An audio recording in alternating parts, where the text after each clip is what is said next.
Alhamdulillah, sama-sama kita telah membaca salawat kepada baginda Nabi Muhammad SAW. Semoga apa yang kita panjatkan daripada doa-doa, apa yang kita panjatkan daripada salawat dikabulkan oleh Allah Subhanahu wa taala dan diberikan pahala oleh Allah Subhanahu wa taala. Amin ya rabbal alamin. Hadirin saudara-saudara yang dimuliakan oleh Allah Subhanahu wa taala. Alhamdulillah, kita bersyukur kepada Allah Subhanahu wa taala karena kita masih berada di salah satu bulan mulia, yaitu bulan Dzulqa'dah, yang insyaallah sebentar lagi juga kita akan masuk ke dalam bulan Dzulhijjah. Sementara saudara-saudara kita ada mereka yang dipanggil oleh Allah Subhanahu wa taala untuk menunaikan ibadah haji ke Baitullahil Haram, yang mereka benar-benar dipanggil hati mereka oleh Allah Subhanahu wa taala, kemudian dimudahkan oleh Allah Subhanahu wa taala rezeki mereka, dan mereka diberangkatkan oleh Allah Subhanahu wa taala untuk melakukan ibadah haji ke Mekah dan juga berziarah kepada baginda Nabi Muhammad SAW ke Madinah. Dan ini juga kita Dzulqa'dah ini juga termasuk salah satu miqat. Miqat itu ya waktu yang ditentukan untuk seseorang tatkala ingin berhaji melakukan ihram. Ya, jadi miqat itu ada dua, ada miqat zamani, ada juga miqat makani, tempat atau waktu orang mengenakan pakaian ihram. Termasuk miqat zamani ini mulai dilakukan di bulan Syawal. Kalau orang mau berhaji kemudian di bulan Syawal dia sudah memakai pakaian ihram, boleh. Bulan Dzulqa'dah boleh, sampai ya bulan Dzulhijjah, sampai sebelum Wukuf di Arafah. Ya, berarti sampai tanggal 8 itu masih boleh, ya, merupakan miqat zaman. Dan ini ya jarang dilakukan, ya jarang dilakukan oleh kita, karena memang ya orang-orang yang berhaji di antara kaum muslimin masih mengenakan pakaian seperti biasa. Tapi orang banyak mengambil miqat makani. Miqat makani ini jadi mengambil miqat dari tempat yang telah ditentukan di dalam syariat. Kalau kita masyarakat Indonesia ini biasanya miqat makaninya yaitu di Yalamlam.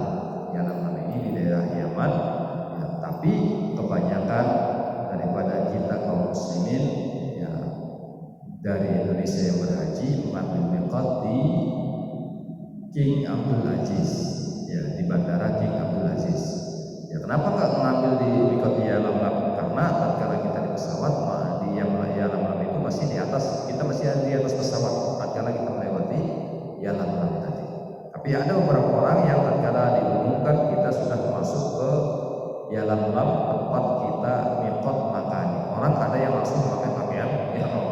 Tapi kebanyakan dari masyarakat kita mengambil miqatnya di Bandara King Abdul Aziz. Karena apa?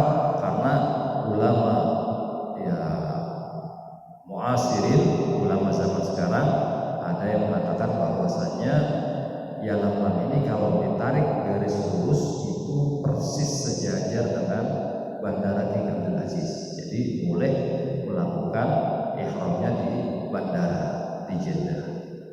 Kalau kita datang ke Madinah terlebih dahulu, maka mengambil miqatnya di Bir Ali, seperti baginda Nabi SAW ketika melakukan haji, beliau mengambil miqat di Bir Ali. Ya, di situ ada masjid Bir Ali. Ya, kita mandi, kemudian pakai pakaian ihram, salat sunat ihram, kemudian niat ihram untuk haji atau untuk umrah, niat di situ.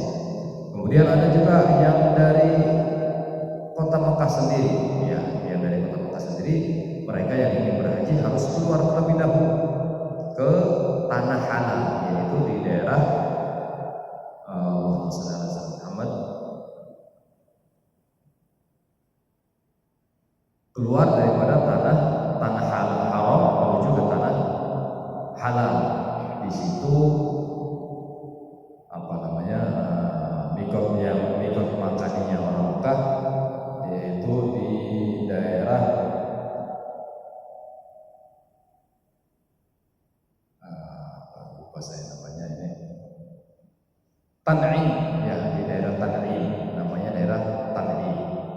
Kemudian ada juga yang mengambil mikot dari Ji'rana.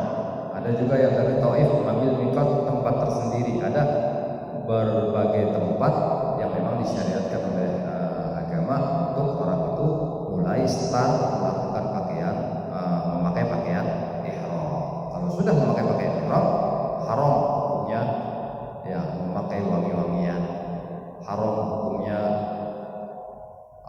memotong kuku rambut saja ya. Kalau ada ya kita menyisir kemudian rontok, itu kena denda, kena dam ya.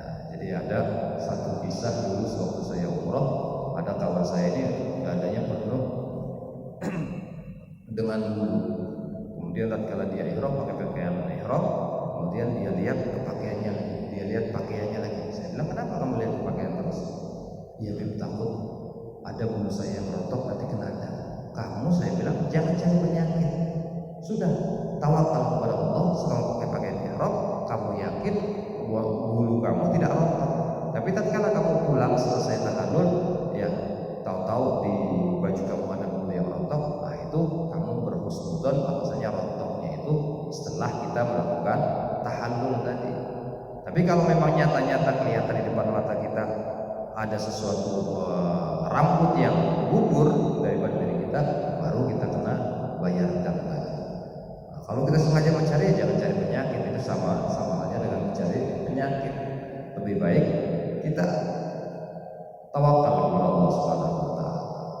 Jadi demikian. Jadi kalau sudah pakai pakaian ihram, maka diharamkan segala yang dilarang ya di dalam melakukan ihram tadi. Di antaranya wangian, tidak boleh ada rambut yang rontok atau bulu yang rontok. Kemudian tidak boleh gunting kuku, tidak boleh mencabut tanaman dan lain sebagainya. Ya, itu ada di bab haji. Ya, mudah-mudahan kita semuanya disampaikan oleh